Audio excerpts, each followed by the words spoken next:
Hey Salem, here we are again. This is William Legault from Salem Digest here at the Salem Access Television Studios on Derby Street, and we are continuing our series of preliminary election candidate interviews. And today we have the sitting mayor of Salem, Kim Driscoll.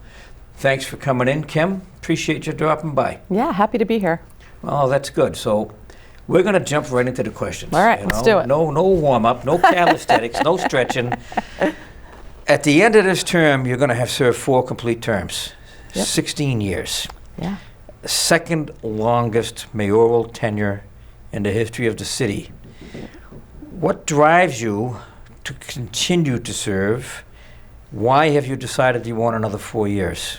Yeah. Why do you want to subject yourself to this again? Actually, I think I'm really lucky. I love Salem. As you may know, my mom's from Trinidad. My dad is actually from Lynn, but was in the Navy, so I'm a Navy brat. Lived all over, right? Born in Hawaii, lived in both Newports throughout mostly in the United States. And I never really had a hometown until I came to Salem. I came to Salem to go to Salem State University, played hoop there, fell in love with my husband, fell in love with Salem. And I really not only think this is an amazing community, really wanted my kids to grow up in a place where they knew the same kids from kindergarten, enjoy a community, but I'm a big fan of local government. As you know, I've worked in other cities. I've worked in Beverly as their community development director. I've worked in Chelsea as their legal counsel and as their deputy city manager. And what I see in terms of the ranges of government operations and public service that you can belong to or be a part of, local government's the most meaningful. It's the place where you're educating children, you're keeping neighborhoods safe, you're investing in the places where you make memories, whether it's a park or a beach or a city square. I think it's the thing that matters most to the daily lives of the people who live here. And I feel really honored and, frankly, and humbled to be able to represent neighbors in taking my turn at leadership. The city government doesn't just happen by accident. Good cities take planning and engagement and a lot of hard work. And I get up every single day, I swear to God, every day, excited to go to work at City Hall. I still feel like there's work to do, that there's visions that we want to accomplish. This last year in particular, really tough year with COVID and all the challenges that brought. I also think it's an opportunity to really show what you can do for your neighbors when we bring people together who share an aligned goal and aligned vision and get there. So the next 4 years, I think Salem is going to be close to turning 400. 2026 is our 400th anniversary. We're working hard to think about what kind of city do we want to live in? What are the goals that we have? How do we achieve those? I'm hoping to be a part of making us better for that 26 and achieving those goals and visions that we have. We'll have some resources to do it. Federal government's both got infrastructure bills and what we call ARPA funding. And I want to make sure those resources are put to good use. And if the voters are willing to support me for another term, I'm so honored and thrilled to be in a position to help lead on those efforts. Nice. We're going to get right to question 2. It gets tough now, okay? All right. Now this is where we're supposed to attack you, put you on the defensive. Is All right. what everybody tells me when I'm going to do these interviews. The country is somewhat, actually dramatically compromised politically right now with a lot of difficult issues to settle. And you could say the same at state level, but you can definitely say the same right now at city level. We're divided. It seems that the mayor's office and the city council have difficulty in speaking with each other, in coming to agreement on most of the issues. Even if the council ends up voting in support of something, there's a lot of long and difficult, sometimes tortuous discussions about what should be fixed, what shouldn't be fixed, and how to do it. It's contentious. Some lay the blame on you, on your office. Others hold the council as mostly individually as a group responsible. Some, like me, think that there might be some blame there on all sides. Yeah. Do you think you've done enough to encourage dialogue and compromise with the city council? Yeah, it's a good question, Bill. I hope so. It's a long question. Yeah, it is. It's people are in this is where we're at. Sure. Yeah. I mean, you were on the council. Watching the sausage get made at any level can be long and tedious, and it's part of the process. But I actually think there's a lot of agreement. I think about the things we've been able to accomplish in this city, whether it's purchasing a ferry and developing a port, or the recent Signature Parks initiative, or fighting COVID, the way we collectively came together. We went in for an emergency fund of dollars in COVID to say, we think we're going to need resources, unanimously approved. Most of the budgets, most of the tax rate setting process, most of the work that gets done, there's a lot of harmony and agreement. There's a lot of hard work that goes into that. There's compromises along the way. I don't think we're Washington. Now there are issues. I'm not suggesting that there aren't times when sides or divisions are formed. But I think most of what we do is got broad support amongst the body. We have short-term rentals. Those are brand new law that was passed that enabled that. We have cannabis retailers. Again, brand new laws we had to put in place to allow for that. Those things all happened with majority votes, with people gaining input and ending up in a place that we landed favorably. There are times that things take way too long. I mean, I think everything takes long, right? I'm an impatient person. We want to try and move the city forward. But I think it's usually better along the way. Oftentimes, the type of engagement that we're having, you know from your time on, we spend a lot of time in operating openly, transparently, seeking opinions, trying to form a final product that has input from others, has compromise associated with it, and we pass budgets. And it hasn't been so intransigent in our city that we're not getting things done. We're still a place that's vibrant and growing, and there are times when we have disagreements, especially around housing issues, and especially when we need a 2/3 majority, right? That's a high hurdle, and when you have to get to 8 votes, even something as the accessory dwelling unit ordinance, which had, 16, 17 public hearings, lots of different sessions. A lot of public hearings. The reuse of school buildings, church school buildings, 2 years, lots of public hearings. It's a zoning ordinance, lots of input from many people. It's not just the city council. You've got the planning board, you've got members of the public. We have a super engaged public in Salem, which is fantastic. I think that makes things better. But I don't think of every issue as acrimonious here. I think there are times when there's disagreement, for sure. I think that's part of democracy. I think ultimately it makes projects better. It can be maddening and frustrating to watch. It can take longer than we want. It's meant to be a deliberative process, and it is in Salem. But I still think we get things done. And the fact that we're able to, I think you see the proof is in the pudding, right? We've got cruise ships coming into a port that we didn't own a few years ago. We're looking to buy a second ferry and keep our waterfront moving forward. We're talking about using offshore wind.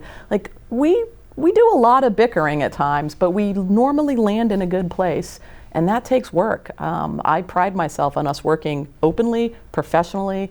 I didn't come to this office without having worked in city halls before and really trying to advance interests. And whether that's the day-to-day activities that we're doing, picking up trash, filling potholes, the things that people rely on, keeping our parks up and healthy, like, we get agreement. We just passed a $16 billion signature parks bond.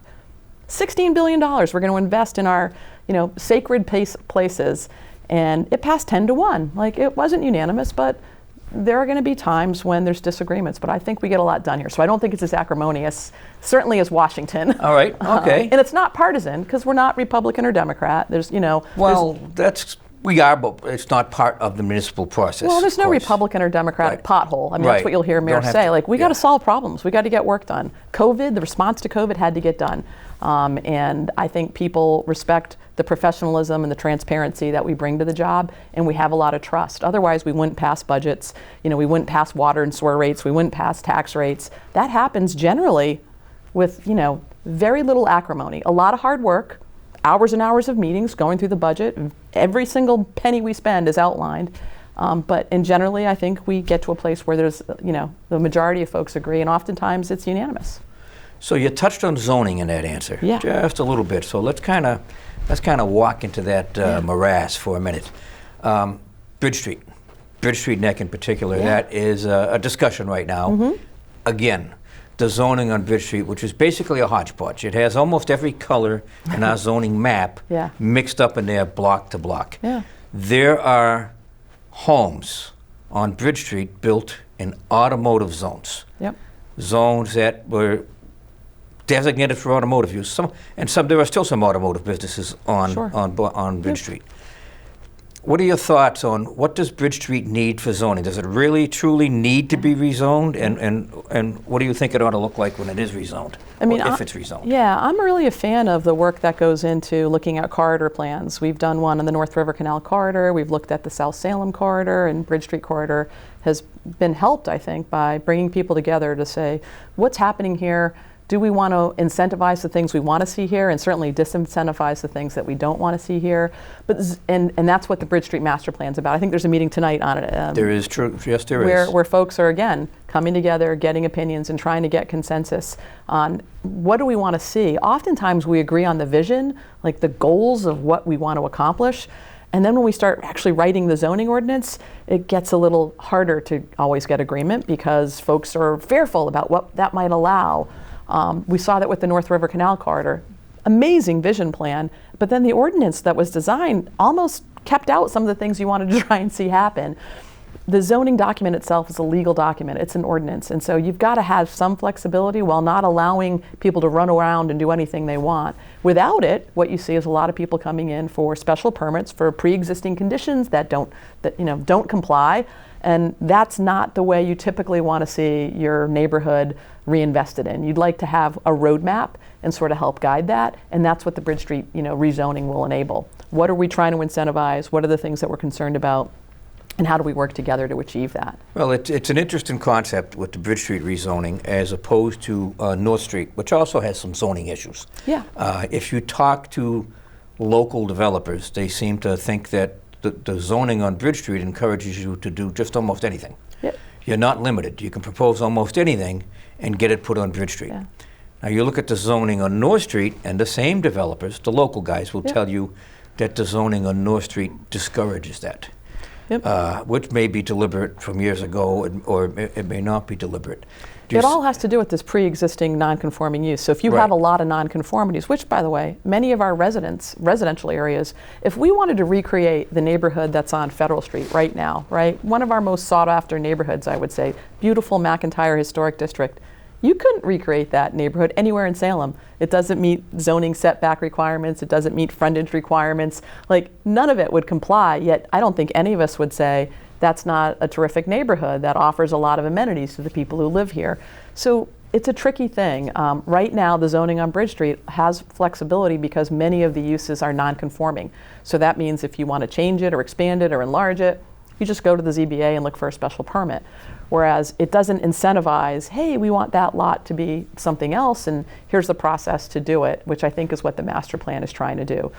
Any zoning needs to understand it's a snapshot in time, and cities grow and change, and therefore you want to be able to have some flexibility to enable the good things, right? If we could just say to zoning, only allow the good things and don't allow the things that don't make a lot of sense. Well, there's a lot of middle ground in that, Good right? things comes down to definition. Exactly. Absolutely. Exactly. So you got the discussion currently going on about rezoning on Bridge Street, which I think is overdue.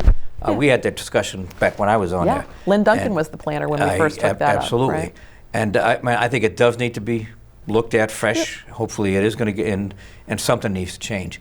But not that far away, not quite a stone's throw, you get another zoning conversation that is already sort of begun but hasn't taken place formally yet. Okay. And that's the 40 acres at footprint. Right. Ideally, what do you want to see there? Yeah, I mean, do you have that concept already? Or?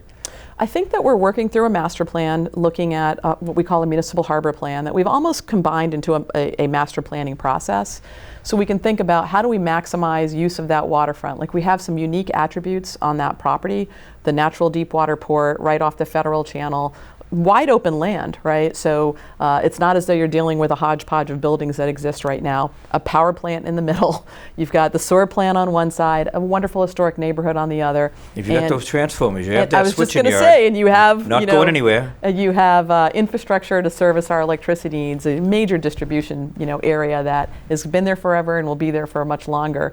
And so, what's the best use of that space to both maximize the use of that commercial pier and understand, what's happening around it? That's not going to be a port that we're going to be offloading, large cargo, containers and thinking you're going to truck it through the neighborhood. It doesn't have the upland infrastructure. So ideally, we need to find ways that we can maximize the port, things like cruise ships and visiting vessels, and certainly the conversation that we're having a lot about is offshore wind, because we know that's a reality for the Gulf of Maine and other areas.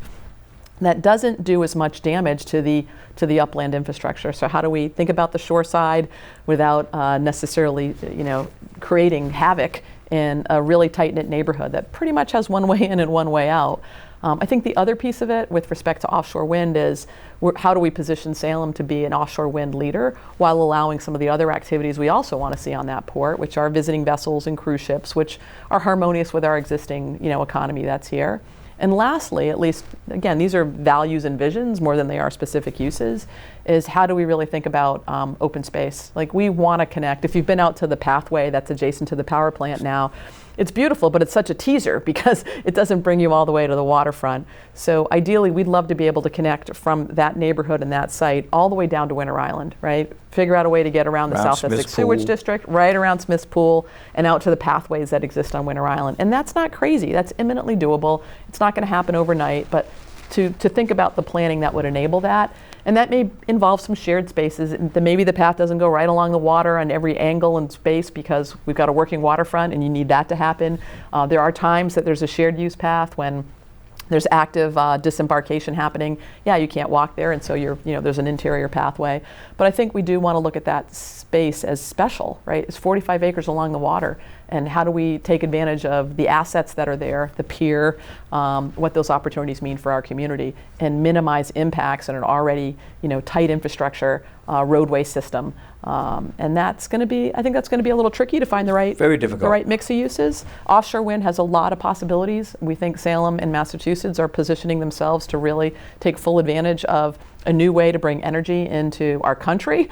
And when I say new, it's a brand new industry. I feel like we're in the forefront of the gold rush, that happened out west, because it's not something that exists in Massachusetts. It takes almost a whole nation, or a whole state sort of strategy. And we are partnering with the state to understand, all right, where do you see Salem? What pivotal role can we play? Knowing that port infrastructure has some real value for offshore wind. What would you say to those? There are some out there. I mean, there are always people that don't like what we're doing or which direction we're going in. Yeah. And there's also those that think we don't move fast enough. Yeah. What do you say to those who think that the city hasn't moved fast enough on the offshore wind projects? I think that there wasn't an offshore wind industry a year ago, right? This is really moving very quickly. Since the turn in the administration in Washington and the Biden administration took over, they said we want to move, right? And BOEM and some of the other agencies that work on this are now actively, courting wind developers, working to make sure states are getting their infrastructure up. And we're seeing what was very much nothing going on, a lot of things happening in a short time frame. And this isn't land that the city owns, right? So there's a private property. We need to be really clear about that. Somebody else owns this property. We're in the middle of our municipal, we're 3/4 of the way through our municipal harbor plan, and I think we're positioning ourselves well. I don't know what we could be doing quicker. We're evaluating the land. We're working with neighbors and stakeholders to understand what aspects of things we think are important there, and then trying to work with the state to position ourselves to play a role in offshore wind. All right, so let's, we're going to stick with zoning, which actually covers development anyway, which is question 3, which we'll get there. But we're going to take a little boat ride, travel over now to the other side of Derby's Wharf, to Shetland. Yes. Another zoning brouhaha is in the pipeline, as the new owners have visions. Yep. They have very grand visions for what they want to put down there.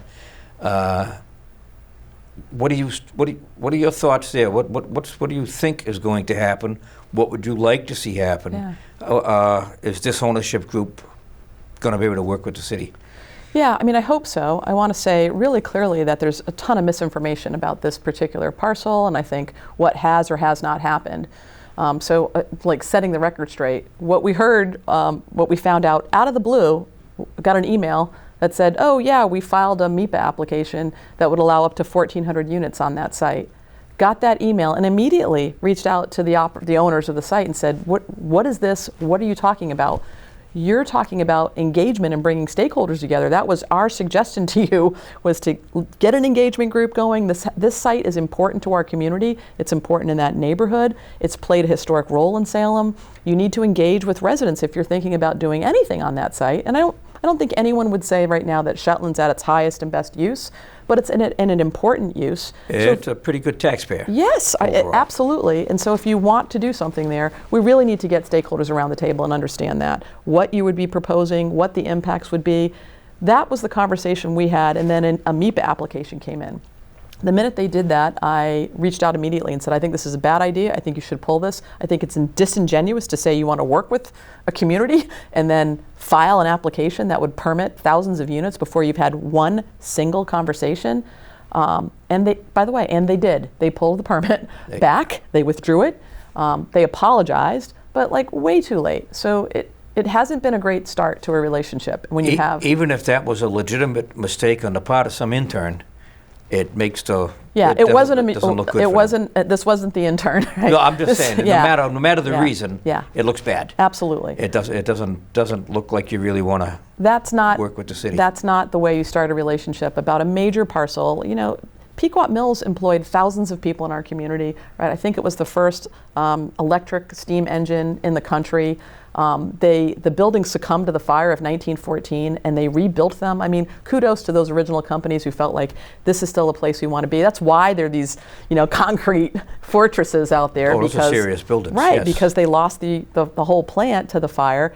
It has served a neighborhood and a community in terms of jobs and tax revenues, and the neighborhood around it, frankly, was built around the plant, right? Lots of immigrants coming in to work in Pequot Mills. Today, it holds lots of jobs, lots of commercial tax revenues. It's in a spot that's close to our downtown. So I'm not surprised that somebody's who bought it. It was owned a long time by the Lappin family, who made investments within there, but sort of kept within what was there. So I'm not surprised this new owner, who paid a lot of money for this, is saying, hey, we want to think about other visions for this place. What I am surprised about is the manner they're going about it. So I am hopeful that we can re-engage in a discussion that has a structured conversation with stakeholders. I've used the example of what took place at Suffolk Downs. When Suffolk Downs, this last iteration or this last go-through, they worked with the Boston Planning Department. They had to work with two communities, both Revere and East Boston, brought together stakeholders to share in the visioning of what can happen there. It's privately owned. It needs a ton of permits. I think we have a lot of leverage. And I don't think we should say we don't want to see anything change, but I do think we need to have strong conversations structured around what the impacts are with people in the neighborhood, with tenants who have their whole livelihood tied up to businesses that are there, with our overall community as well, because it impacts everybody. You don't get to Shetland without driving through Salem. And I think that we're thinkers as a community. I'd like to think we could engage in that way. We had a coal-fired power plant a few years ago. We got our community together. We talked about what are the values, what are the things that are happening, how do we shape it, how do we end up in a place that's good for Salem. And I think we can do that for that site. The way they started is not off to the right, it's not the way to begin that conversation, but I'm hopeful that that doesn't mean that we can't get there. All right, so going to walk away from zoning. We've been talking about development and growth the whole time anyway. Housing growth and development, political buzzwords. I mean, they can provoke an argument. Any one of those three words can provoke an argument in a minute. A lot of this development began before you got here, before you took the corner office at City Hall. But you've been here for the boom. Yeah. You've overseen the boom. Are we moving too fast in this regard? Have we been moving too fast? Is this controlled growth? Because another buzzword is smart growth. Yeah. And it depends on who you are as to what you think smart growth is, I guess. But do you see this boom continuing at this pace? Is it going to ease up? Do you want it to ease up? Yeah. What are your thoughts? Yeah, I mean, I've been here for the bust too, right? Sure. When I first came into office, there were a lot more vacant storefronts. Flynn Tan owed the city, hundreds of thousands of dollars in back taxes. Properties that now are just now getting redeveloped were contaminated and, not contributing anything positive to our community for public health reasons or for economic reasons. I feel like most of the development that's happening in Salem is actually redevelopment, Bill. Old factories, places that used to be something else. We're 8 square miles. We're fairly densely populated already, and so they're not, large, forests that are being taken over, or certainly land that is just, tree farms and the like. Most of what we're seeing is things that used to be something else that are now being redeveloped. A lot of that is tied to housing, but it takes a long time. Salem Suede, the corner of Flint and Mason Street. That was a very long time coming. That project started in 2007. There was litigation. We still don't have the final corner where the GT Sylvania was, right, at the corner of Boston and Bridge. So I see most of the new growth that's happening here is occurring in things that used to be something else. It used to be the courthouse. It used to be Salem Swade. It used to be Flintan. Those were sites that contributed nothing to our community, at least for the last several decades. Again, brownfields, no tax revenues. They're now homes for people. Many of them offering mixed use. Blubber Hollow is going to be a whole new neighborhood that is not just vestiges of leftover industry. I mean, I hear the stories from folks who lived here when those places were operating, and you could tell what color the factories were dyeing leather by what was running in the North River. The North River did run in colors back in the day. The only thing that was worse than the colors was the smell. I mean, people talk about having those places operating is probably not what we want. I don't know that we'd want industrial uses on those places and those locations right now. So seeing them put back to life and cleaned up and contributing positively to our community, I think is important. We are a city. I think cities tend to grow and be vibrant places that people want to come to, and I think that's what Salem is. I don't think it's happening fast if you think about the pace of some of the work. And I also think we put a lot of due diligence into how we approve projects as a community.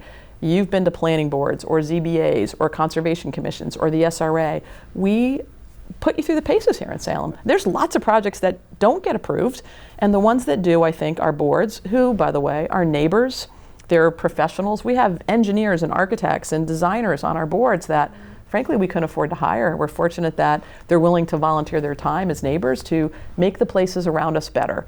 And that's what we strive to do with the development activity, the growth. And I think a lot of it is done really, really well. I'll also say that these developments are paying money in to help our community afford the things we want, money for schools and police and fire and public works. We spend $2.5 million every year paving roads and replacing sidewalks. On July 1st, when we pass the city budget, we know we're going to need about $1.5 million, new money. That's for retirement and health insurance and the cost of personnel. That's before we give anybody a raise or pave one new road. So having new growth allows us to not only have homeowners paying for that, right? To share some of the cost of governing among a bigger pie, provides meaningful homes for people. I think there's a lot of work that goes into development, and because Salem is a vibrant place and housing prices are rising in Salem and throughout greater Boston, you're seeing a lot of places that were fallow and vacant and not really contributing positively to our community are now playing a role because there's a return on investment for folks who are developing them. We're trying to ensure there's more affordability. But I think what I've seen, I'm really pleased with. I think we do really good work trying to achieve smart growth principles and matching up public sector grants with private sector projects. So we're able to really maximize revenues and opportunities here. Perfect segue. You have no idea. I had Senator Lovely and Representative Tucker in here a couple of weeks ago. Oh, good. That show's running right now. Yep. And we talked about affordable housing and housing authority buildings and things like that. And I asked them a question straight out. I asked them, are the days of the city and the state financing affordable housing projects on their own over? Is the future of affordable housing projects in this country public-private investment? Is that the future? Is that where we're at? Yeah. So, I mean, there's a couple of things. The city's... Their answer was a firm yes. Yeah, I would say the city has never really owned or built housing. Like, to be clear, the Housing Authority is a separate state agency, right? And there was a time when HUD funded affordable housing. We saw it with properties, whether it's like the Salem Heights or the Pequot Highlands or some of the buildings we have downtown, the Zisson building, the Morenci Dalton. If you think about when all those buildings were constructed, it's a pretty tight timeline. It's when HUD was actually saying we're going to build affordable housing and we're going to use housing authorities to do it. And frankly, I'm grateful that the forefathers and folks who sat in the chair before me said, yes, let's partner up with the Housing Authority. Let's make sure those things happen. Then they passed something called the Faircloth Amendment and said housing authorities can't build more affordable housing, right? They really wanted to rely on nonprofits to do that. And you saw nonprofits playing some of that role, but the Salem Housing Authority has not built new senior housing or new a long time. Family housing or new housing for veterans, largely because HUD is not funding that. We are now seeing renewed interest, knowing how crushing, like the affordable housing needs here are severe, long wait lists for seniors who have outlived their savings on subsidized housing, working families who I mean, it's years before you might even get a call to come into a building. We know that for every low-income family in Salem, there's 1 unit for every 4 low-income families that exist in our community. 159 homeless students in Salem Public Schools last year. We have a housing crisis. We need to throw the kitchen sink at it to try and make sure that the people who live here, who work here, can afford to stay here. It's a meaningful issue. One of the reasons I fell in love with Salem is because we had sea captain's mansions around the corner from tenement houses that you could feel welcome here, whether it was your hometown and you grew up here, whether you had means or whether you had needs. My kids went to school and did sleepovers on Salem Street and on Chestnut Street. Not everybody got an iPhone 10 the minute they came out, right? They had a rich experience culturally, economically, with peers and others. And I think that character of Salem, that welcomeness, that funky, I call it hip and historic place that we are, is in danger of being Somervilleized, and that is that it's just becoming unaffordable for people who pour coffee or pour beer for a living to stay here. And it ties into the growth issue. We need more housing. Some of this is supply and demand. That's one of the reasons prices are up, right? There's a lot more people looking to buy a home or rent a place than there are units available. And some of this is it's outside of Salem too, right? It's all of Greater Boston. But I'm really concerned that if we don't tackle affordable housing, and I mean in a way that says, where's the public land that we can leverage? How do we partner with the housing authority, like at Lee Fort Terrace?